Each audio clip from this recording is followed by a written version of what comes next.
မင်္ဂလာပါခုသင်ခန်းစာကတော့ Linux မှာ head file တွေကိုအသုံးပြုပုံသင်ခန်းစာပဲဖြစ်ပါတယ်ပထမအဆုံး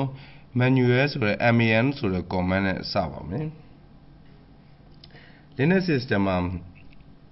command တွေကိုအသုံးပြုဖို့အတွက် manual page တွေကိုခေါ်ကြည့်လို့ရပါတယ် documentation file တွေပါအဲ့လိုခေါ်ကြည့်တဲ့အခါမှာ manual command ကိုအသုံးပြုမယ်ပြီးလို့ရှိရင်ကျွန်တော်တို့သိချင်တဲ့ command ကိုထည့်ပါမယ်အဲ့ခါကျတော့အခု manual ကိုကြည့်တဲ့နေရာမှာ section လေးတွေခွဲပြီးကြည့်လို့ရပါတယ်ခွဲပြီးတော့ရေးထားပါတယ် manual page တွေမှာဒီဥပမာမှာဆိုရင်အခု 1 ကနေ 9 ထိပြထားတယ်1ဆိုရင်တော့ user command တွေအကြောင်း default ကတော့ကျွန်တော်တို့ manual page ကြည့်လိုက်ရင်ပထမဆုံးကြာလာတာ user command အကြောင်းဖြစ်ပါတယ် default ကတော့ 1 ကိုပြောတာဖြစ်ပါတယ်ဥပမာ ls ဆိုရင် ls1 ဆိုရင် user command ဘယ်လိုအသုံးပြုလဲဆိုတဲ့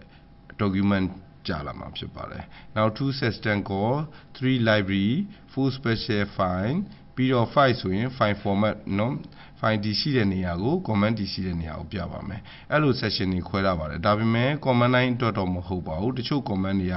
ဥပမာ 1 ပဲရှိတာမျိုးနော်ဒါမျိုးလည်းဖြစ်နိုင်ပါတယ်အခုတော့ manual page ကိုကျွန်တော်တို့ခေါ်ကြည့်တဲ့သင်ခန်းစာလေးကိုစလိုက်အောင်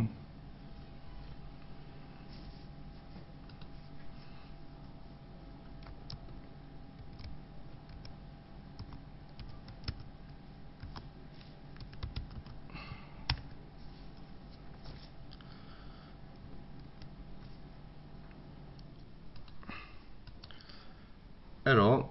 manual page မှာကျွန်တော်တို့ကအခု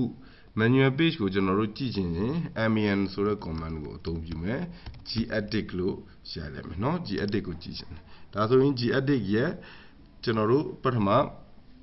page 1 section 1ပေါ့เนาะ user command တွေအကြောင်းရှာလာပါလိမ့်မယ်အဲ့မှာ gedit ကိုမြင်ရင် gedit မှာကွင်းစကွင်းပိန်နဲ့1လို့ရေးထားတာတွေ့ပါတယ်ဒါခုနကကျွန်တော်တို့ပြောတဲ့ section အခန်းထဲက section 1 user command အကြောင်းပဲဖြစ်ပါတယ်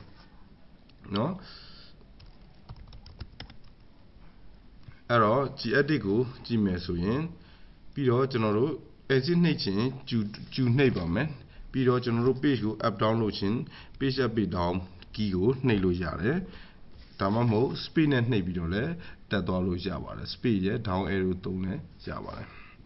အခုကျူနှိပ်လိုက်မယ်ဒါဆိုရင်တော့ထွက်သွားပါပြီ manual command ကိုကျွန်တော်တို့အဲ့လိုကြည့်လို့ရပါတယ်ဒါဆိုရင် gedit နဲ့ပတ်သက်တာတွေထွက်လာပါလိမ့်မယ်เนาะ gedit မှာ cursor ကို file ရဲ့အဆုံးပိုင်း end of the line အထိကိုပို့ဖို့အတွက်ဆိုရင်ဘယ်လို command အသုံးပြုလဲဆိုတာကျွန်တော်တို့လေ့လာကြည့်ကြပါစို့ gedit မှာဆိုရင်ကျွန်တော်အဖြေပဲတန်းပြောလိုက်တော့မှာဗျာမိတ်ဆွေတို့ documentation ဖတ်ကြည့်ပါ plug ဆိုပြီးတော့ file name ကိုရေးလိုက်ရင်သက်ဆိုင်ရာ file ကိုဖွင့်ပြီးတော့end of the line end of the file eof မှာ cursor လေးရောက်နေတာကိုတွေ့ရပါလိမ့်မယ်အခု manual command ကိုsu ကိုကြည့်ပါမယ် manual 1 su ဒါဆိုရင် su ရဲ့ကျွန်တော်တို့ user command အကြောင်း section 1 ပွင့်လာပါပြီเนาะထားလိုက်ပါတော့ကျွန်တော် section တွေတိတ်ထဲမပြောတော့ဘူးเนาะတချို့ command တွေက section ပြည့်စုံမရှိဘူးဗျdocumentation ကတခြားမလို့အဲ့လိုဖြုတ်ထားတာပေါ့เนาะအခုဒါဆိုရင် su.dash ကိုတွေ့လို့ရှိရင်ဒါဆိုရင်ဒီအဓိပ္ပာယ်က